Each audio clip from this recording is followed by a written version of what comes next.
On today I am going to discuss exercise 5.1 of chapter Introduction to Euclid's Geometry.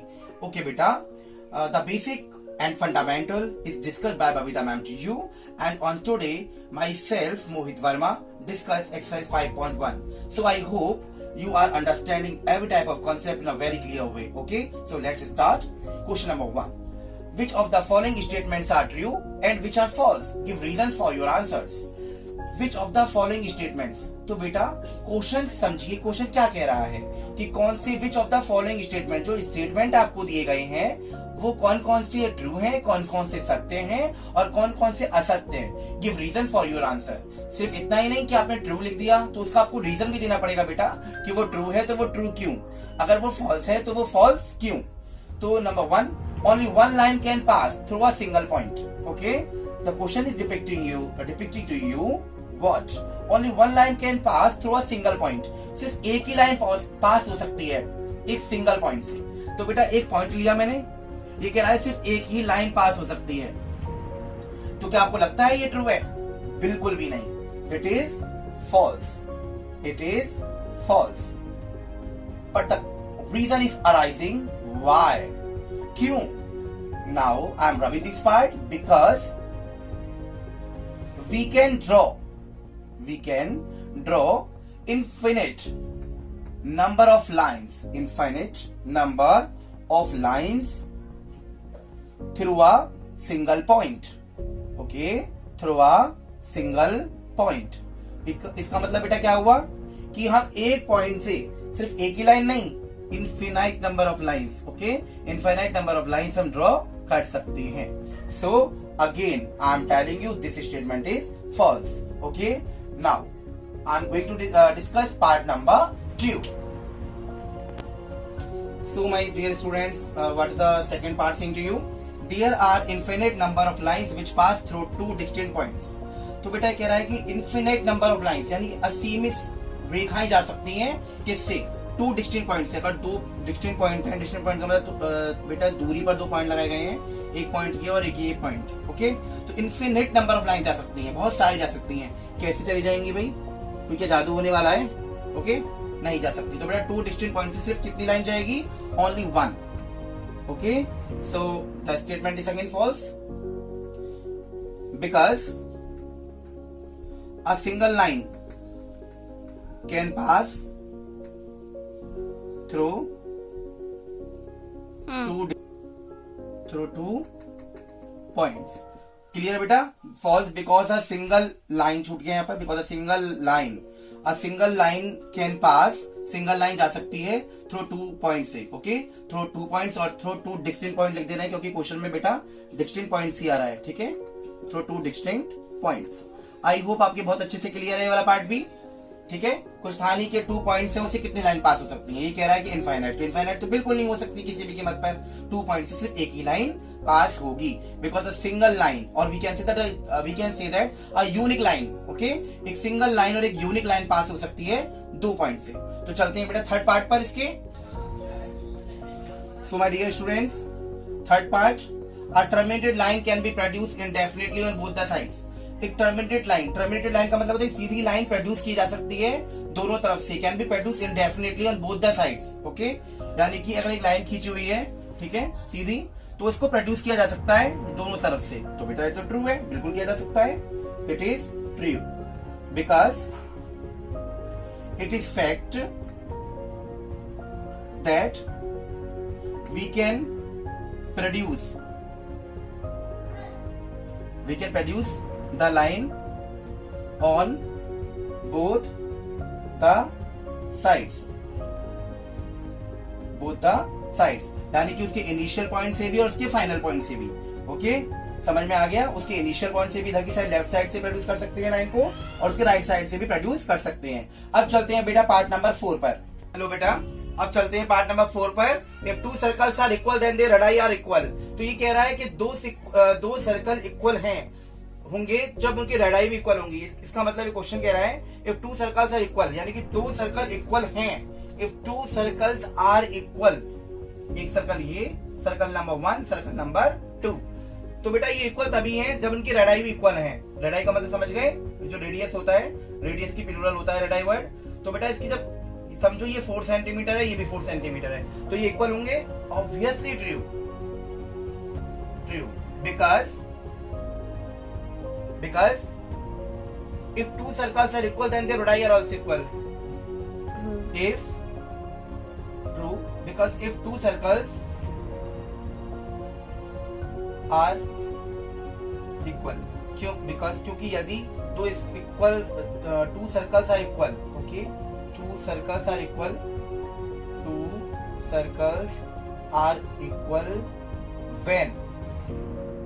when their radii are also equal.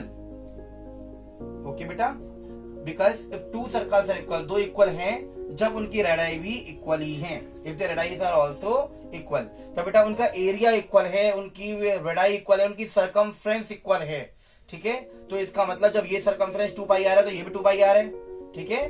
जब इसकी circumference 2 pi are है तो इसकी भी 2 पाई are है, इसका एरिया पाई आर स्क्वायर है तो इसका भी एरिया पाई आर स्क्वायर है। तो इसका मतलब बेटा क्या हो गया, इसकी सरकमफ्रेंस भी बराबर है, इसका एरिया भी बराबर है, इसकी रेडाई भी बराबर है, ठीक है। अगर मैं आपसे ये कहूं कि 4 सेंटीमीटर का सर्कल ड्रॉ करो, ठीक है, फिर मैं दोबारा आपसे ये कह दूं बेटा 4 सेंटीमीटर का सर्कल ड्रॉ करो, और फिर मैं आपसे ये क्वेश्चन पूछूं कि बेटा क्या दोनों बराबर हैं, तो obviously it is true that these are also equal because we are providing the same length to draw this circles. Okay, चलते हैं बेटा 5 पार्ट की ओर। In 9, if AB is equal to PQ and PQ is equal to XY, then AB is equal to XY.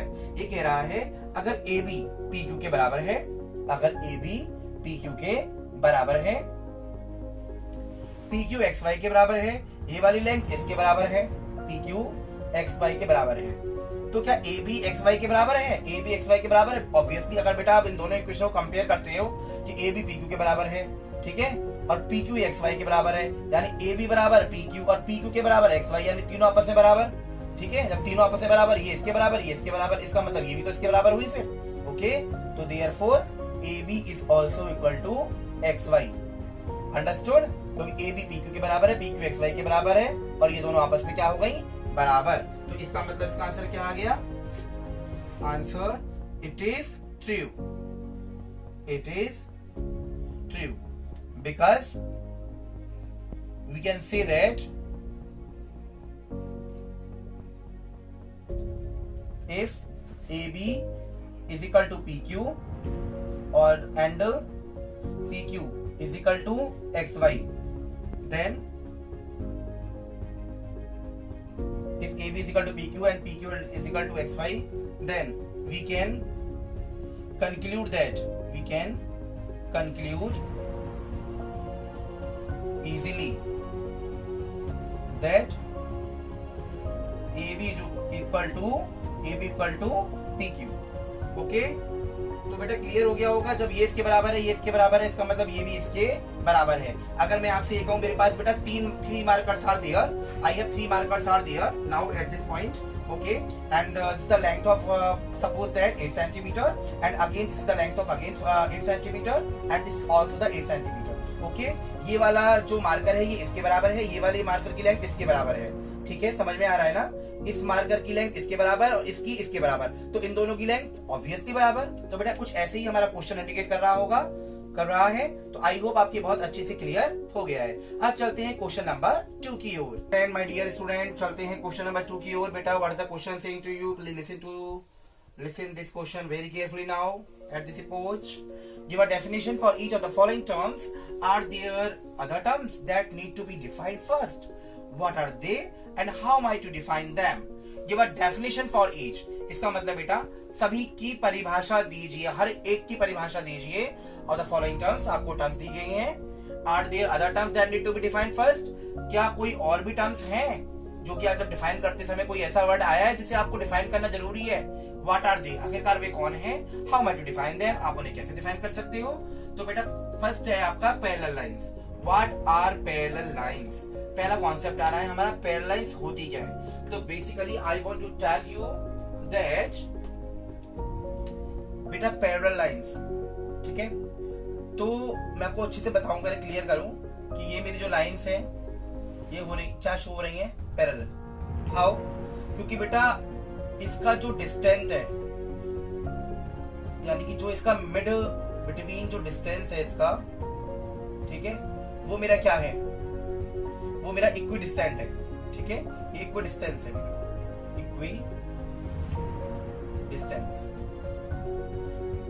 और constant, स्थिर है, constant है, ठीक है। They never intersect, they never intersect if I want to extend, if I want to extend, अगर मैंने extend करना चाहता हूं, ठीक है, अगर दो पैरेलल लाइन को मैं आगे और बढ़ा दूं, दो पैरेलल लाइन है, तो ये कभी भी आपस में ऐसे करके क्रॉस नहीं कर सकती। क्यों? क्योंकि दोनों के दोनों क्या हैं, पैरेलल हैं। और पैरेलल किस वजह से है? क्योंकि इनकी जो दूरी है वो इक्वल है, वो कांस्टेंट है, वो स्थिर है, ठीक है। समझ में आ गया? जैसे बेटा ये मेरा बोर्ड है ना, ये वाली, ठीक है, जो लाइन जा रही है, और एक ये वाली लाइन जा रही है, यहाँ से लेके यहाँ तक का डिस्टेंस जो है वो बिल्कुल फिक्स है, ठीक है। So we can say that the border of these lines, number 1 and number 2, we can easily say that these are also involved in the category of parallel lines. Okay, तो आप समझ चुके होंगे कि ये भी हमारी इस कैटेगरी में इन्वॉल्व होगा, पैरेलल लाइंस की में। क्यों इन्वॉल्व होगा? क्योंकि इक्वी डिस्टेंस पर है, ठीक है, इनका जो डिस्टेंस है वो इक्वल है और ये कांस्टेंट है इसका डिस्टेंस। तो अपनी लैंग्वेज में इसको हम कन्वर्ट कर सकते हैं, what are parallel lines? The lines that are, ठीक है, लाइंस का मतलब हो गया बेटा the two lines, okay, the lines that are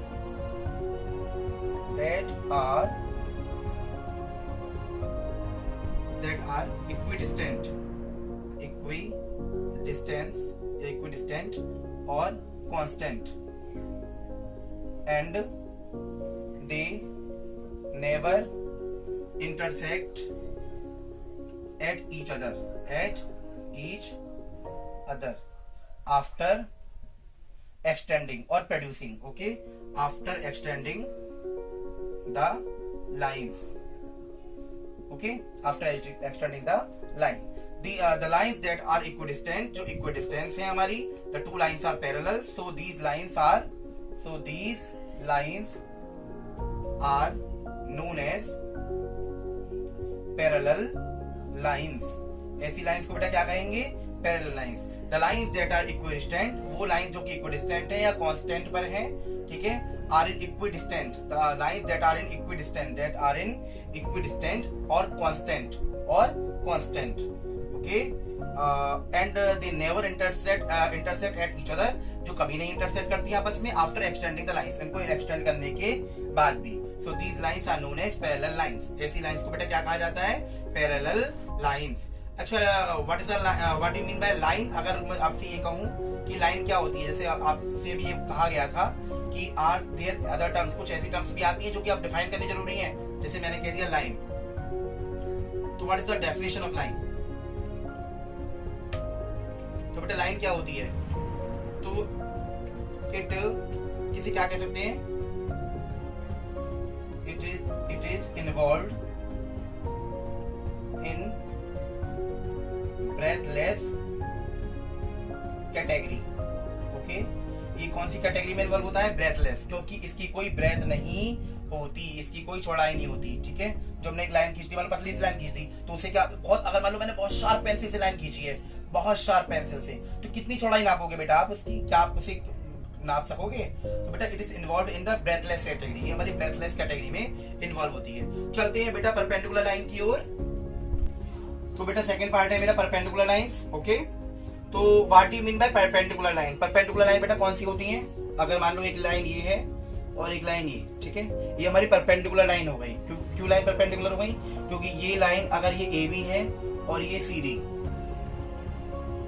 okay, ये ओ, तो बेटा ये वाला जो एंगल होगा ये परपेंडिकुलर होगा, यानी जो ओसी है वो परपेंडिकुलर है ए बी के, यानी कि ओसी परपेंडिकुलर है ए बी के, ठीक है, ओसी या CO, OC perpendicular A B के। ऐसे ही मेरी ये पॉइंट है D, OD perpendicular to A B, OD is also perpendicular to A B, यानी ये मेरा क्या क्रिएट कर रहा है? 90 डिग्री। अंडरस्टूड? तो बेटा परपेंडिकुलर लाइंस कौन सी लाइन होती है? The lines that are created the angle of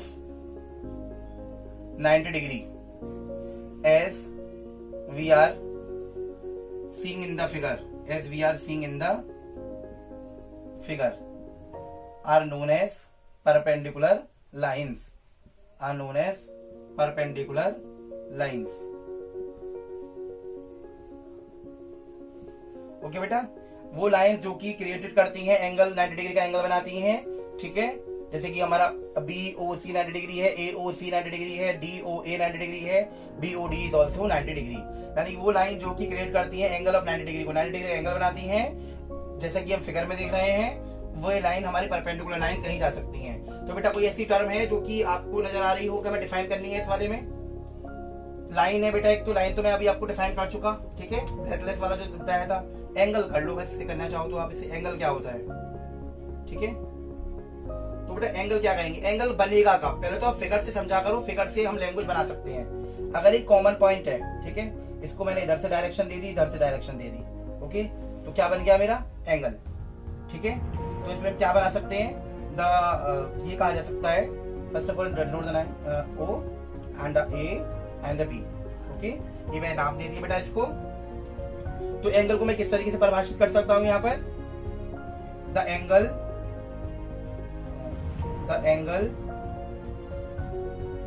is formed when we draw the lines are in opposite way, when we draw the lines are in opposite way, जब हम line opposite way में draw करते हैं, और from the vertex, okay, then the angle is formed when we draw the line from the vertex, okay, from the vertex,